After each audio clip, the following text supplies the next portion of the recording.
Langston's was the kind of place where the wine list had a password. Sleek glass, mid-century lines, waiters dressed like they were auditioning for a spy film. I'd only been there once before, and holiday dinner 4 years ago, when Aldridge systems had still felt like mine.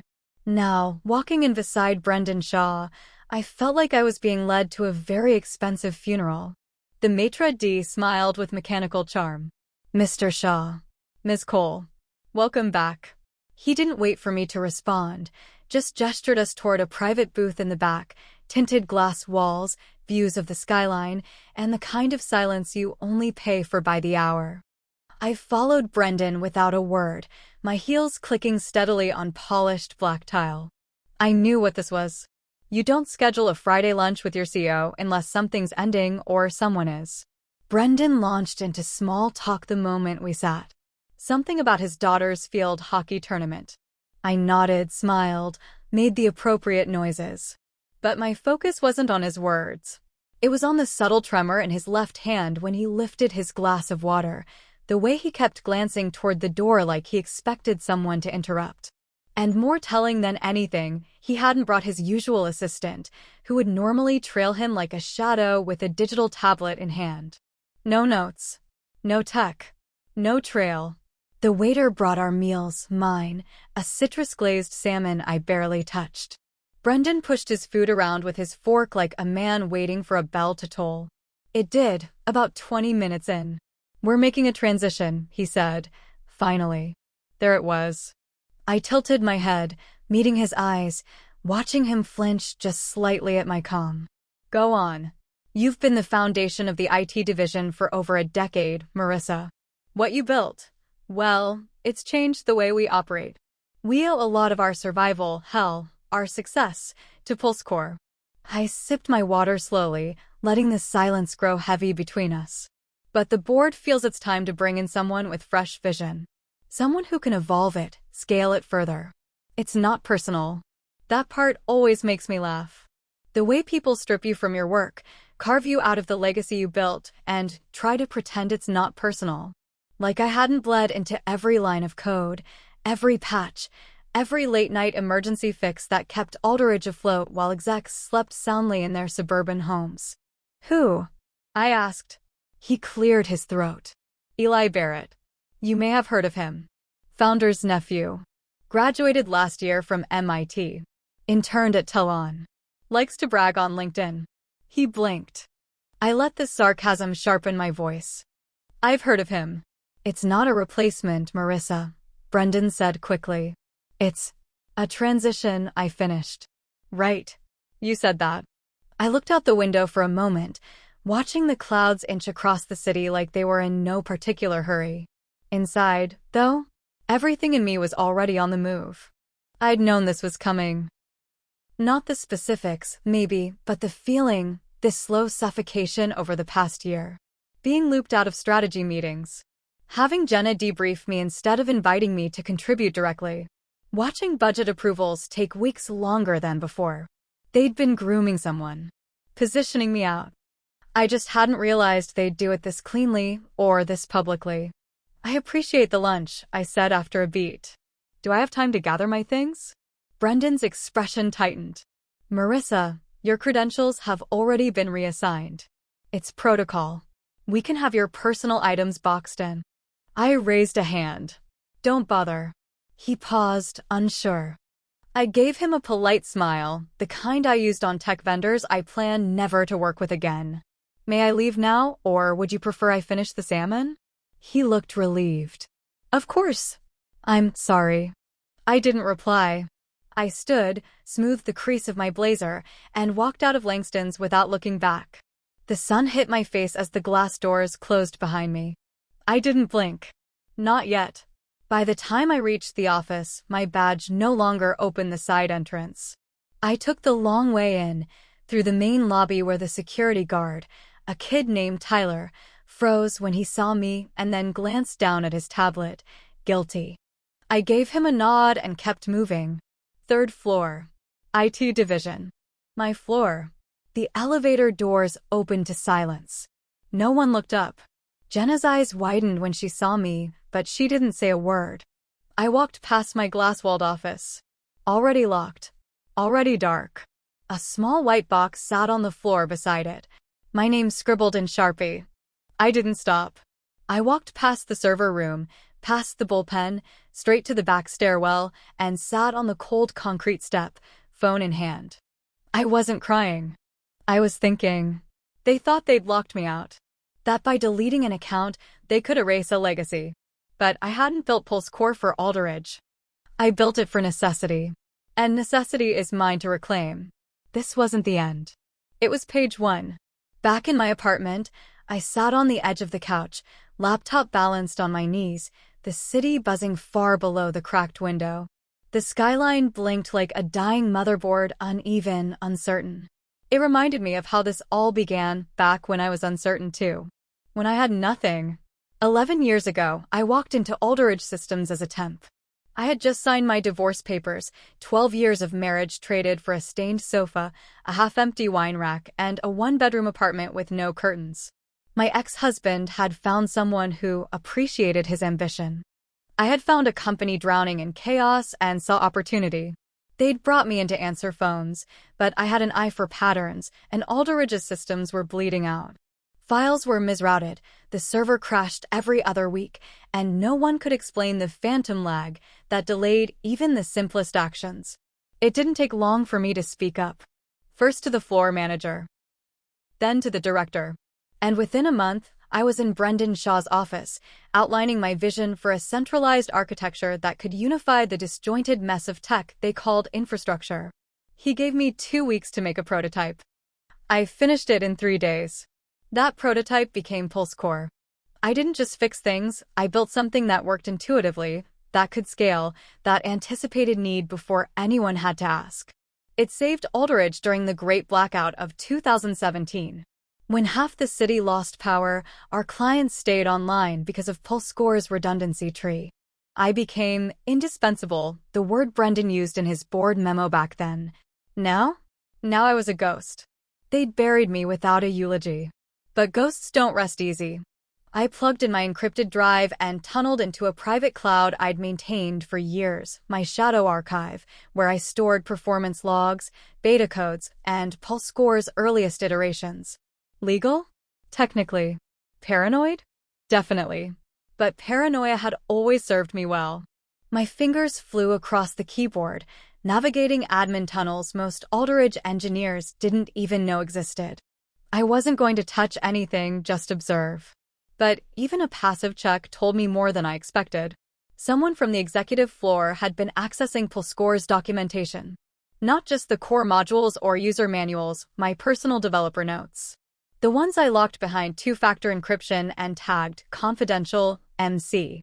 Notes that had no reason to be explored unless someone wanted to replicate or repackage the system.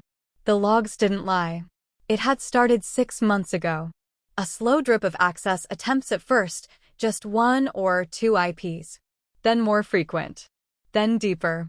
Some of the queries matched exact phrases I'd used in private dev memos, phrases only someone with access to my restricted folder could have copied. A chill worked its way down my spine. This wasn't just a clean replacement plan. It was a theft. They didn't want to build a new system. They wanted to steal Pulse Core, rebrand it under Eli Barrett's name, and pretend I'd been a placeholder. I closed my eyes, fury tightening in my chest. This system was never theirs. I'd been generous to let them use it under the Aldridge name. Hell, I never pushed for ownership because I thought loyalty was enough currency. I laughed once, bitterly. Loyalty. What a joke. I scanned the access logs again and traced the pings to a known subnet, Executive Network 5. One particular user tag stood out, ELBALD admin. So Eli wasn't just coming in fresh, he'd been behind the scenes for months. Probably combing through my work while Brendan smiled across meeting tables and asked how my weekend had been. I opened another window and pulled up the revision logs for Pulse Core. The most recent changes didn't come from me, Jenna, or Miguel. They came from an E. Barrett one with code injections that made no sense. Half-baked AI loop logic. Weak encryption protocols. The kind of amateur tweaks that would collapse the system under pressure. They thought they could wear my skin and pass it off as progress.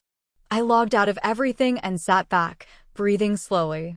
Rage was useful, but not yet. Now was the time for strategy. I wasn't going to expose them. Not yet. I needed leverage. Proof. A plan. This wasn't just about me anymore, it was about the work. The system. The principle. They weren't just replacing me. They were gutting the very thing I'd built and calling it innovation. I stared at my ceiling, cracked from winter frost, the paint flaking like dead pixels. Let them think I was gone. Let them think the system was theirs now. They had no idea that the real pulse core, the heart of it, was still mine. And they had no idea how dangerous a ghost in the system could be. Miguel chose the coffee shop, corner booth, tucked behind a wall of ivy and chipped tile. It was our usual spot whenever we needed to talk without risk of being overheard, a place where no one from Alderidge ever showed up. I arrived early, ordered black coffee and a slice of almond cake I wouldn't touch, and waited with my back to the wall so I could watch the door. He walked in 5 minutes later, ball cap low, messenger bag slung over one shoulder, and that same cautious stride he used when he suspected a system was about to crash.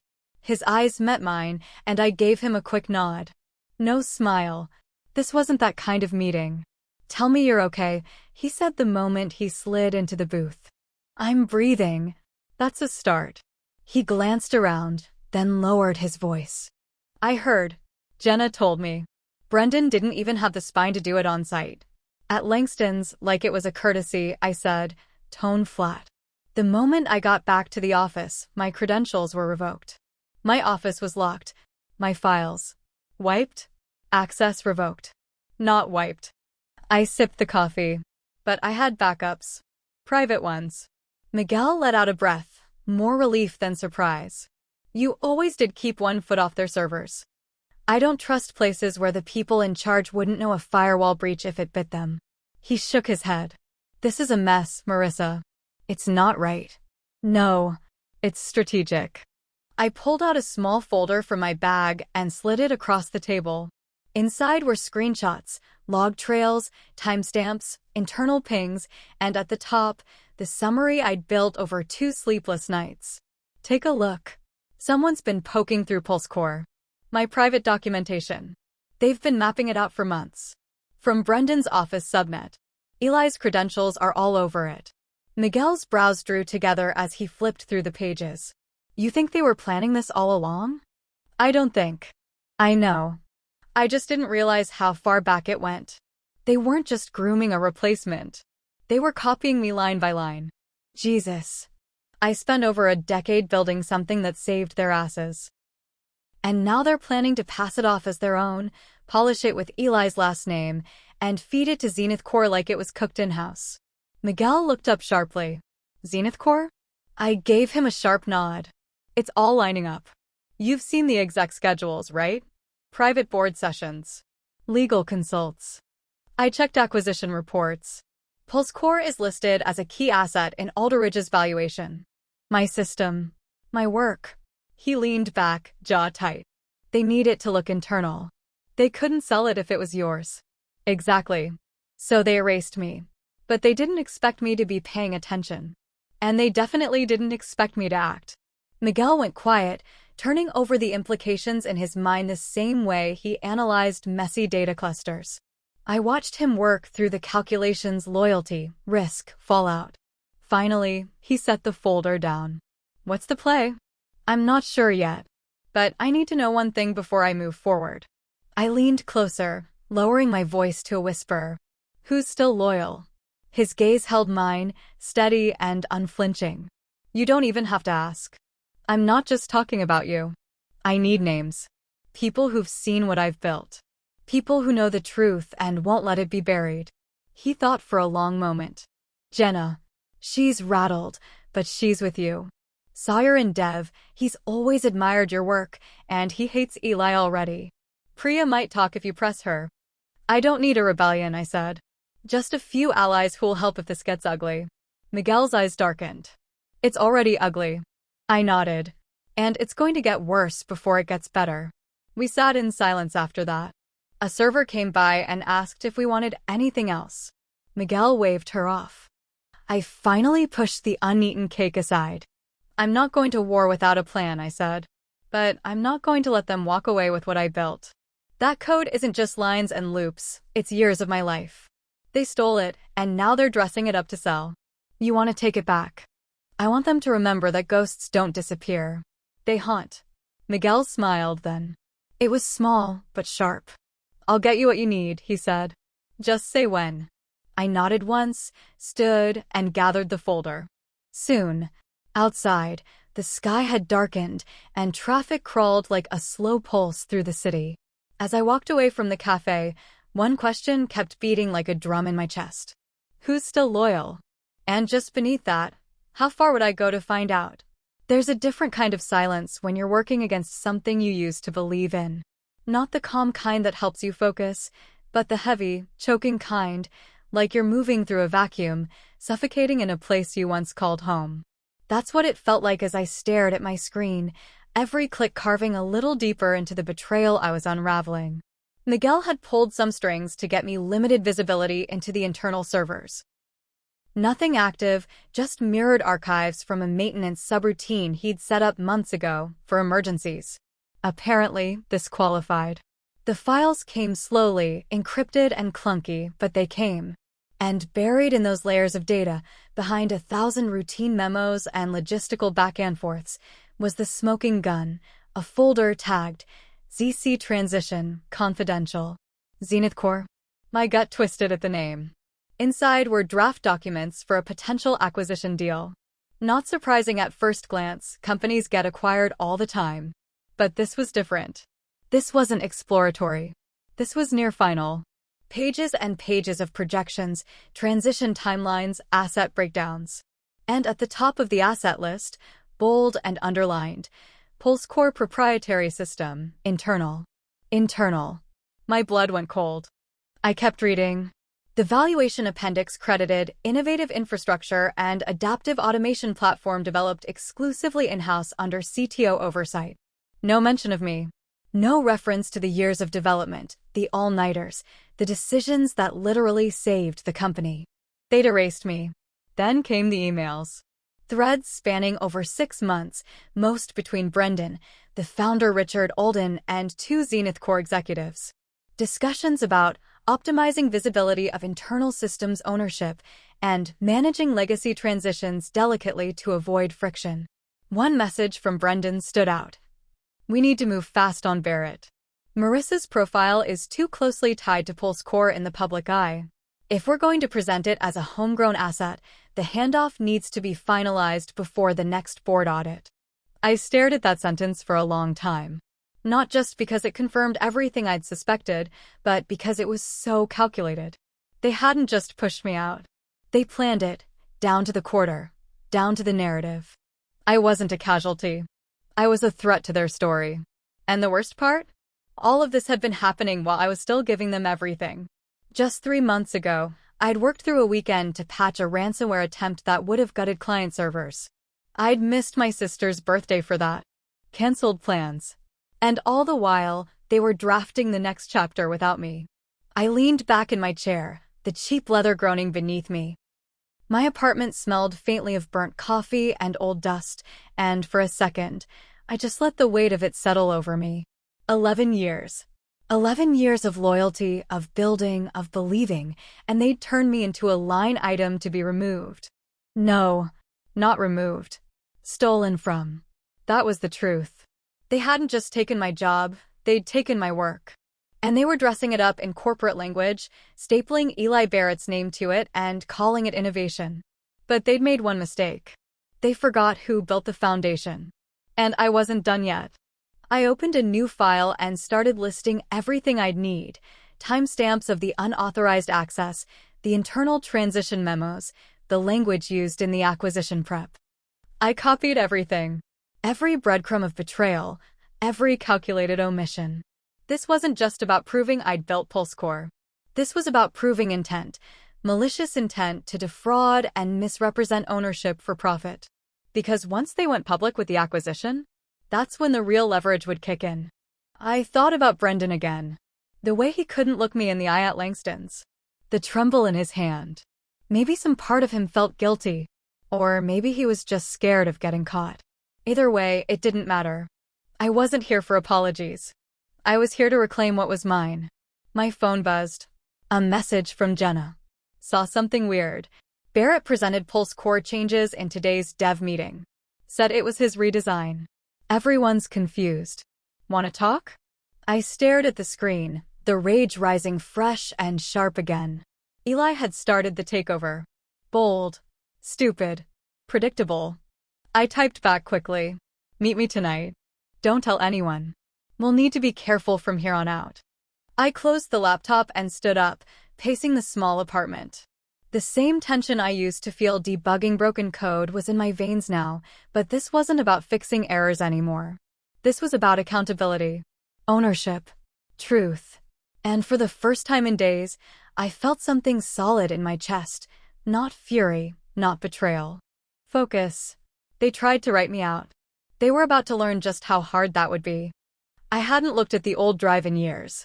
It was sealed in a slim metal case, wrapped in 2 layers of tape and buried in the back of my bedroom closet, hidden beneath a pile of outdated routers and tangles of obsolete cables.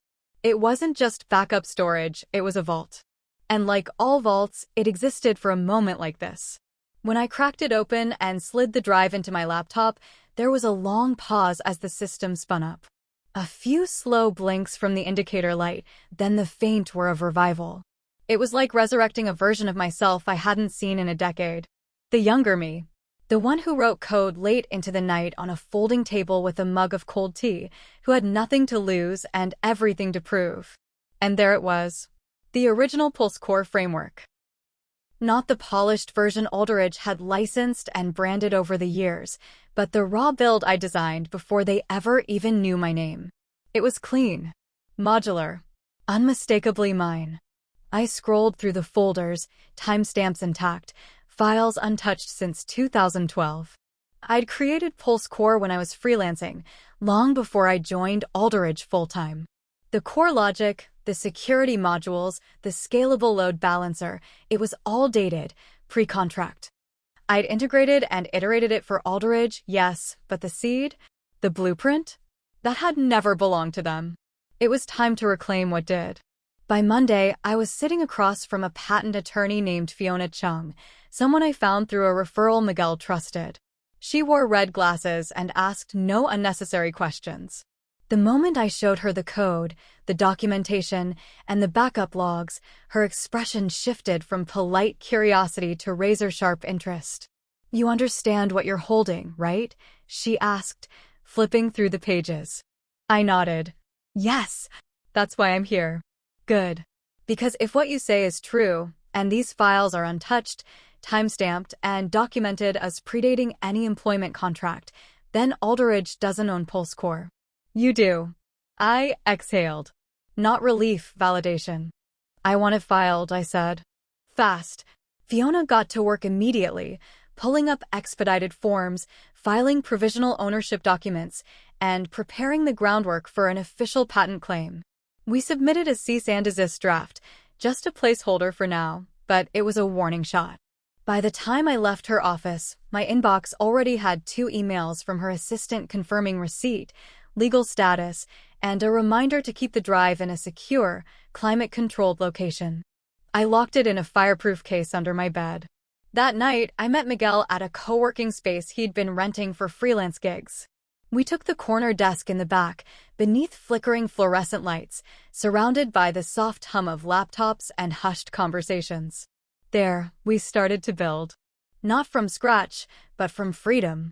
The standalone version of Pulse Core would be cleaner, faster, and fortified against the same vulnerabilities Aldridge was now sleeping on. We weren't just copying what I'd made. We were elevating it. And this time, the architecture wasn't shaped by company politics or rushed deadlines. It was built for integrity. Miguel worked beside me like we'd done it 1,000 times before, syncing modules and testing loops. It felt good, quiet, steady, like coming home. And then I added something else. It started as a kernel, just a simple subroutine, a license expiration key embedded deep in the system's authorization tree. But this key wasn't just decorative. It was precise. The current version of Pulse Core, Aldridge's version, was still running on code I'd originally written. It still called back to legacy authorization tables. They hadn't stripped it down enough to remove the heartbeat. So I wrote the clause. A quiet trigger, programmed to detect version drift and halt function unless a renewal key was entered.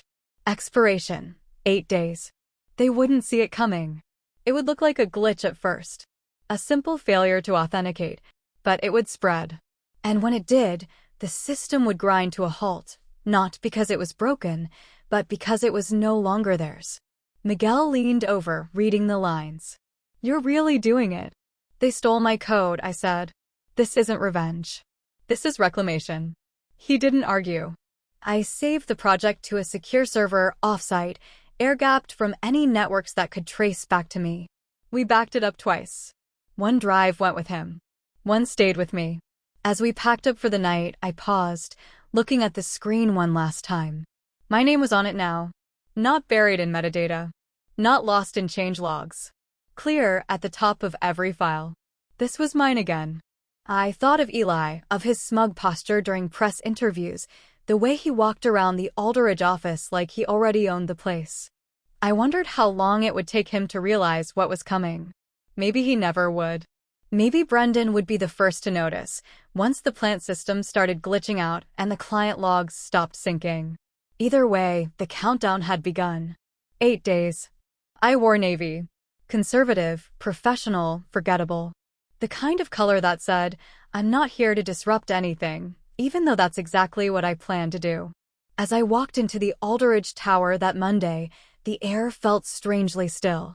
Everyone nodded politely, smiled that surface smile people offer when they've decided to pretend you never existed. I returned the favor. I moved through the lobby, past the receptionist who avoided eye contact, and straight to the third-floor conference room. I wasn't supposed to be there. I'd officially been transitioned, but I still had access to the day's agenda. Eli's first team sync was scheduled for 10 a.m., and I wanted to observe, purely as a supportive gesture, of course. Technically, I still had a few days of advisory overlap. I'd smile, listen, and watch him crash and burn in real time. He looked nervous when I walked in, which pleased me more than it should have. Jenna sat near the front, and I caught the subtle twitch of her eyebrow when our eyes met. She knew. I had given her the envelope that morning, plain white, sealed tight. "Open it only if things go sideways," I'd told her in the break room. "Define sideways," she'd said, whispering. "You'll know." The meeting was uneventful. Eli fumbled through a few slide transitions, pitched a refined integration flow that was basically a weak echo of a Pulse Core module I'd designed in 2016, and made the mistake of trying to answer a real-time question from Sawyer about system latency triggers. His response was a half-baked analogy involving data bottlenecks like traffic on a bridge. I nearly choked on my lukewarm coffee. I said nothing. Just observed, made a few notes, then politely excused myself before it ended. I didn't need to see the fallout. That wasn't my job anymore. I had other things to prepare. The next stop was Jenna's desk. I leaned down, low enough so only she could hear me. "You're ready?" She nodded once. "When?" "Soon." Back at my apartment, I changed into jeans and an old hoodie, pulled my hair into a low knot, and headed to the off-site co-working space where Miguel and I had been setting up the clean build. We worked for hours refining the standalone Pulse Core, debugging, testing the license expiration system, updating the renewal protocol. Every hour that passed, the countdown ticked closer. Miguel looked up from his screen. "You think Brendan suspects anything?" "No," I said. "He thinks he's won." Miguel smiled. "Arrogance is a security flaw. And I'm exploiting it." Just after midnight, I logged into the license dashboard and ran a final diagnostic. The key was live. Every instance of Pulse Core in Aldridge's infrastructure was already pinging our server in the background, still functional, still silent. For now. But soon, it would flip. When the moment came, it wouldn't be explosive. It would be quiet. No alarms. Just systems stalling, processes timing out, backup relays that wouldn't kick in. And every screen would say the same thing. License expired. Please contact the developer to renew. I stared at that phrase. I'd written it deliberately. Professional. Minimal. No anger, no flourish, just fact. Brendan could scream. Eli could deny. But the message was immutable. And legally speaking, it was bulletproof. When I filed the original Pulse Core code as mine, I'd also unearthed the license clause I'd embedded all those years ago, back when I still worked from a laptop on a folding table. It was primitive but valid. Any derivative system using that architecture without an active agreement would require a license key, or it would shut down. Aldridge had never renewed it. Never thought they needed to. They'd grown too comfortable. Too entitled. They thought silence meant surrender. But silence was just the setup. The next day, while finalizing the renewal documentation, I received an email that made me pause. It was short. Unassuming. Subject, Consulting Opportunities. From Vanessa Yu, Director, Enterprise Innovation, TechCore Group. Ms. Cole, we've followed your work for some time. I'd love to discuss a potential role in our upcoming AI integrated architecture project. Please let me know if you're open to connecting. TechCore. A competitor. One that had watched Aldridge ascend from the sidelines, quietly building its own empire. I forwarded the email to Miguel. Looks like someone's watching the storm. He replied seconds later. They know who built the shelter. I leaned back, letting the moment settle. I wasn't naive. TechCore saw an opportunity. They knew what I was doing, or enough of it to be impressed. But they weren't vultures. Not yet. They were options. Leverage. And that mattered. I called Jenna one last time before lights out. You okay? She asked. More than okay, I said. Just remember the envelope. Still don't know what's in it. You will if you have to. And if it comes to that, don't hesitate. Copy that. As I hung up, I realized something strange. I wasn't nervous. I should have been. Everything I'd worked for was teetering on the edge of collapse or triumph. But instead, I felt steady. Aldridge had locked me out. But I'd locked the vault. And I held the only key.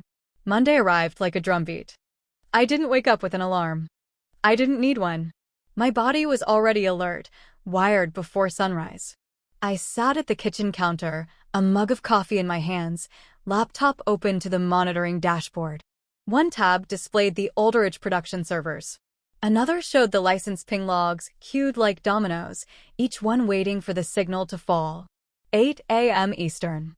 I watched the second hand roll forward, steady and final. The first alert hit at 8:01. Node A12 failed license verification. Then another. Node B03 failed license verification. By 8:04, the map was blinking red. Systems timed out. Terminals froze.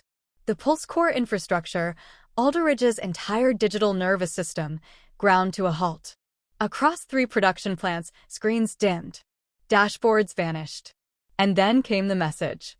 License expired. Please contact the developer to renew. I didn't smile.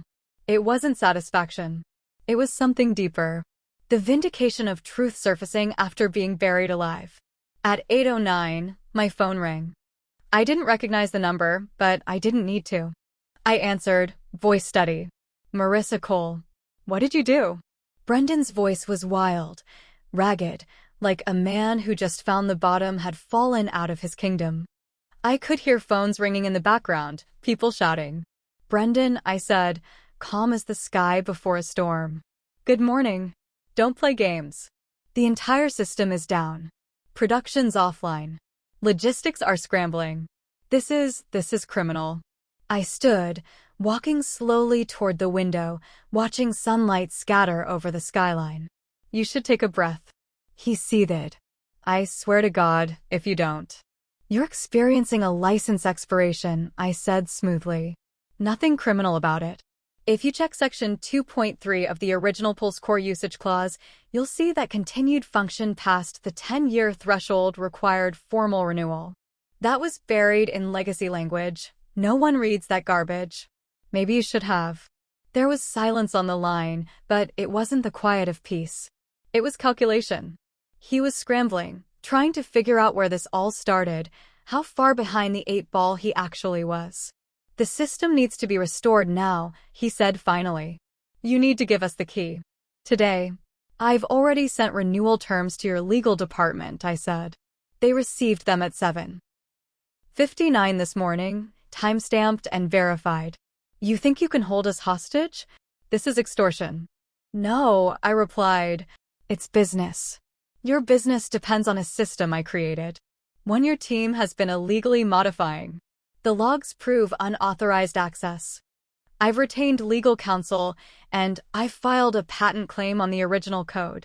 If you'd like to dispute that, we can take it to court. More silence. More shifting papers in the background.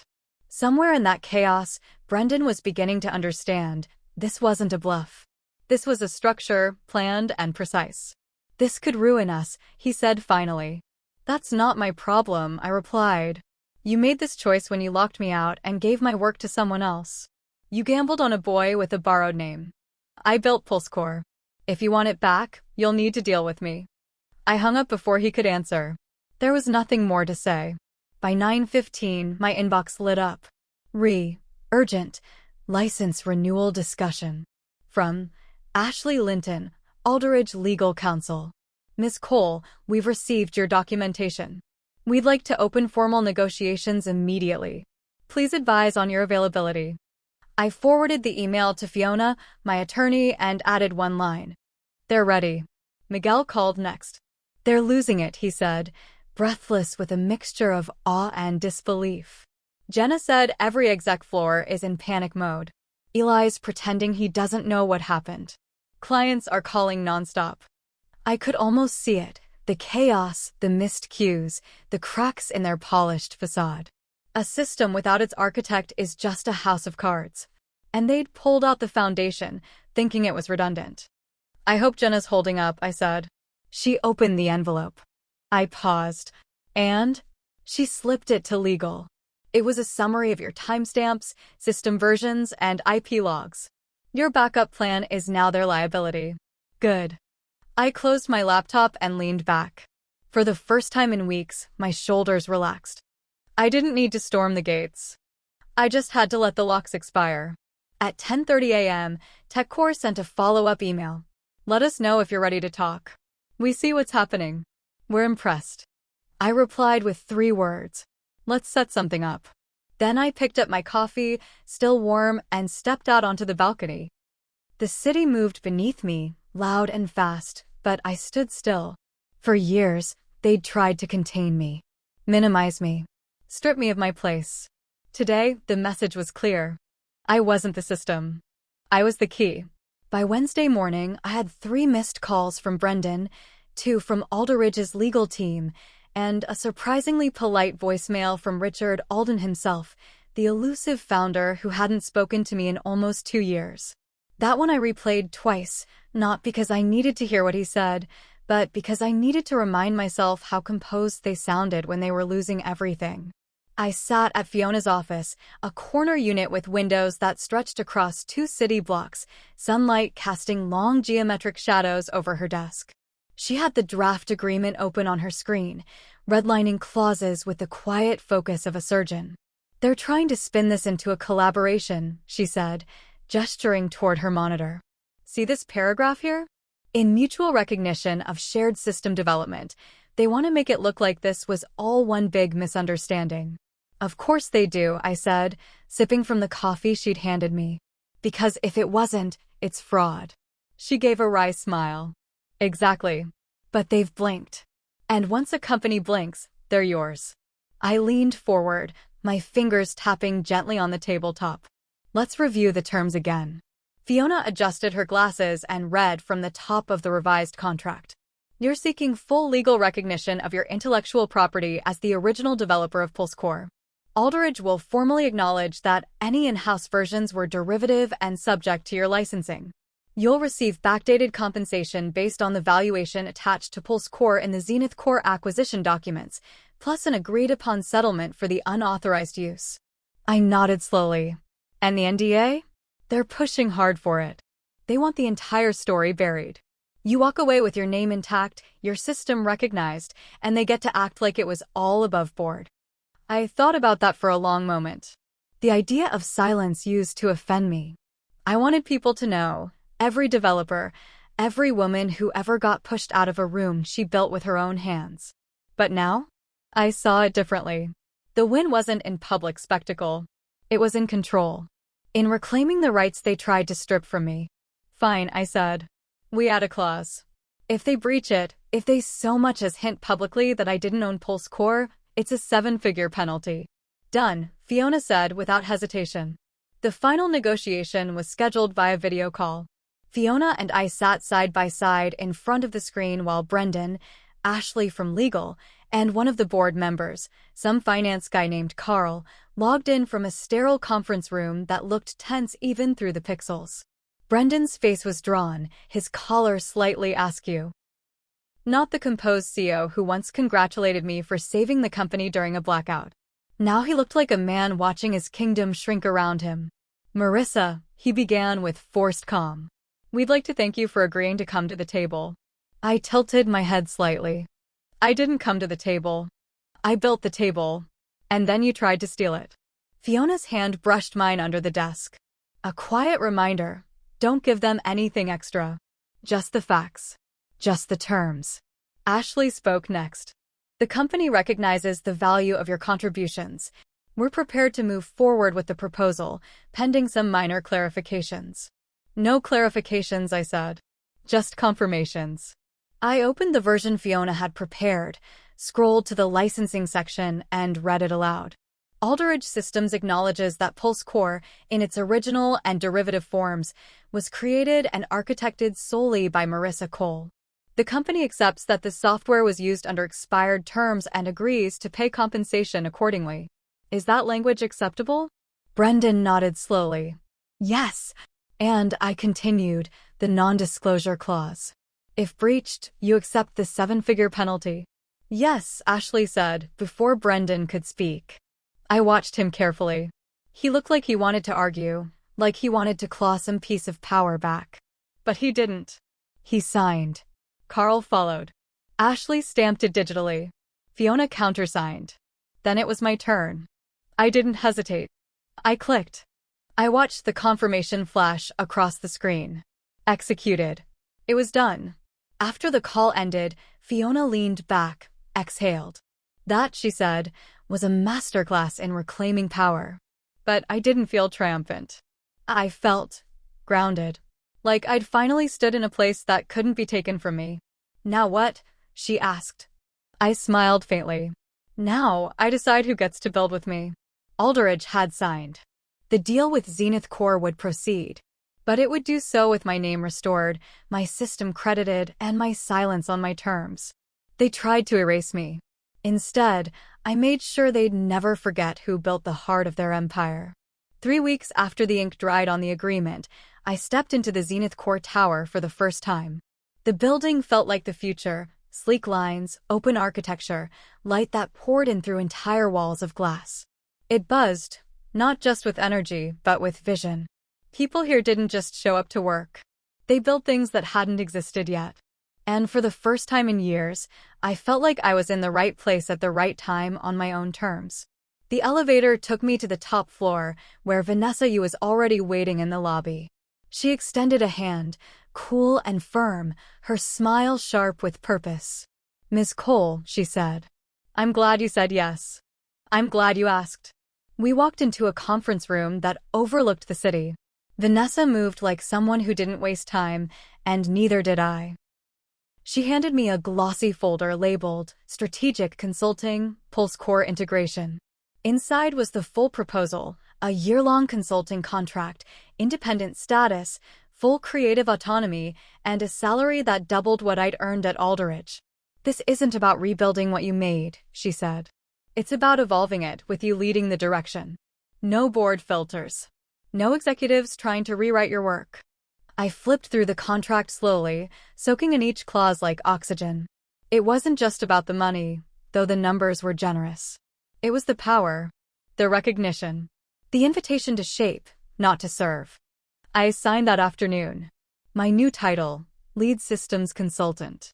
By the end of the week, I had an entire team assigned to me, including Jenna and Miguel, who had both handed in their resignations at Aldridge with barely disguised satisfaction. Jenna showed up with her signature black blazer and a grin I hadn't seen in months. "Feels good," she said, dropping her bag onto the desk beside mine. "Real good." Miguel followed with a coffee in each hand. They didn't even ask me to stay. Just handed me a boxed cupcake and said good luck. "They gave you a cupcake?" I raised a brow. "Red velvet. Store-bought." It was insulting. We laughed. It felt light, and I realized how rare that feeling had become, working with people I trusted, in a space where I didn't have to second-guess motives or maneuver around sabotage. Eli, I learned, had been removed quietly. No press release, no internal memo. Just gone. Vanessa mentioned client complaints, technical missteps, and a few embarrassing moments during presentations that hadn't gone unnoticed. "He was never ready," she said simply. "But he was cheap. And familiar. That makes him dangerous in the wrong hands." "Brendan?" I asked. "He's staying. Technically. But everyone knows he's symbolic now." That didn't surprise me. Brendan was the kind of man who relied on inertia and charm, neither of which carried much weight in a company like Zenith Corp. Here, results spoke louder than legacy. I didn't spare much thought for him after that. My focus shifted entirely to the future, to the new Pulse Core build we were constructing from the ground up. A more adaptive, self-regulating framework that could serve global logistics without compromising on security or flexibility. We stripped out the old redundancies, restructured the AI prediction modules, and began beta testing within 6 weeks. For the first time, I had access to every tool I needed, every resource I'd asked for at Aldridge and been told was too expensive or not a priority. Here, when I asked, the response was, "How soon do you need it?" It changed everything. Even my mindset. I stopped waking up with tension in my chest. I stopped replaying Brendan's voice in my head or wondering what else they might have taken from me while I wasn't looking.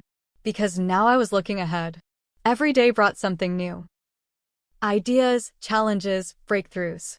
And every decision led back to me. My voice. My name. My work. Jenna ran operations like a conductor, calm, precise, relentless. Miguel handled integration, pushing our security layers past anything we'd achieved before. Together, we weren't just rebuilding Pulse Core. We were redefining it. And for the first time, I didn't have to fight to prove my value. It was assumed. One afternoon, after presenting our progress to Zenith Corp's board, Vanessa pulled me aside. "You know," she said, "when we first heard about what happened at Aldridge, we expected you to be defensive. Bitter, maybe." I smiled faintly. "I had my moments. But you didn't let it define your story. You wrote the next chapter yourself." "That's rare." I looked out the window at the city humming below us. They tried to take what I built. So I built something better. And it was true. Every brick they threw at me, I'd used as foundation. Every slight, every exclusion, every cold meeting room, they became fuel. And now? I had fire. We wrapped up that day's session just after 6, and as I left the building, my phone buzzed. A message from Jenna. "Welcome back to the future, boss." I smiled and typed back. "Let's make it ours." Because we weren't just consulting. We were claiming. And I had never felt more at home. A year later, the lake was still and glassy, like time itself had stopped to breathe. My cabin sat at the edge of the water, cedar framed with wide windows that invited in sunrise and quiet. I'd bought it with my first Zenith Corp bonus check. It wasn't flashy or oversized. It was intentional. Every inch of it felt like mine, from the soft creak in the floorboards to the way the wind threaded through the trees like a song only I could hear. I sat on the porch with a cup of tea, bare feet up on the railing, watching the morning settle in. This was the first place I'd lived that didn't feel like a transition. Not a borrowed apartment after a divorce. Not a temporary stay between contracts. This was built from what I'd reclaimed. A sanctuary carved out of everything they said I didn't deserve. Sometimes I worked from here, sometimes I didn't. My schedule was mine now. Projects came in through referrals, startups, international logistics firms, educational tech labs. Some weeks I was in back-to-back video calls. Others, I unplugged completely and let the silence fill in the gaps that Aldridge had hollowed out of me for over a decade. There were days I didn't think about Brendan Shaw or Eli Barrett at all. Days when their names felt like characters in someone else's story. But some part of me knew that if I ever did run into Brendan again, it wouldn't be in a boardroom or behind glass. It would be somewhere simple, quiet, unavoidable. And of course, that's exactly how it happened. A rainy Tuesday in the city, I met Jenna and Miguel at a restaurant downtown to celebrate the close of our latest project. Miguel ordered champagne without asking. Jenna handed me a tiny engraved compass with the words "You always knew the way" etched into its side, and I couldn't help but laugh. These people, my team, my allies, they'd chosen me after it all fell apart. And together, we built something stronger. Dinner wrapped up around 9. We hugged outside under the soft shimmer of the streetlights, the sidewalk slick with rain. I turned the corner toward the parking garage when I saw him. Brendan Shaw. Alone, standing just outside a cafe's window, staring down at his phone like it might offer him a map back to relevance. For a moment, he didn't notice me. His coat was soaked at the shoulders, the fabric rumpled. He looked smaller somehow.